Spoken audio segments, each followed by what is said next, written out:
কাশ্মীরের জঙ্গি হামলায় পাকিস্তান যোগ থাকায় ভারত বন্ধ করল ইন্ডাস ওয়াটার্স ট্রিটি।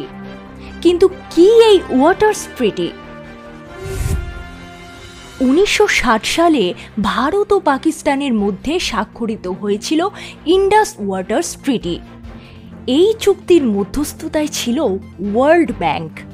প্রথম দিকে ভারত সম্পূর্ণ সিন্ধু নদ ব্যবস্থার দাবি জানালেও পরে আন্তর্জাতিক চাপের কারণে পশ্চিমের 3টি নদী সিন্ধু, ঝিলম ও চেনাব পাকিস্তানকে এবং পূর্বের 3টি নদী রবি, বিয়াস ও শতদ্রু ভারতকে বরাদ্দ করা হয়।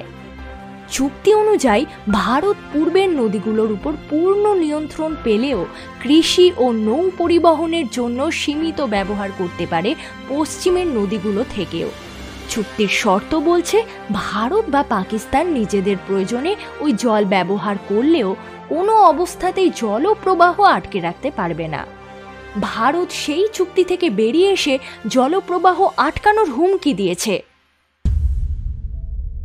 বিশেষজ্ঞরা মনে করছেন এই পদক্ষেপ যুদ্ধ পরিস্থিতি তৈরি করতে পারে ভারত পাক সীমান্তে। সিন্ধু চুক্তি রদের পর দিন কয়েক পেরিয়েছে, কিন্তু এ ব্যাপারে প্রকাশ্যে কোনো বক্তব্য রাখেনি বিশ্বব্যাংক।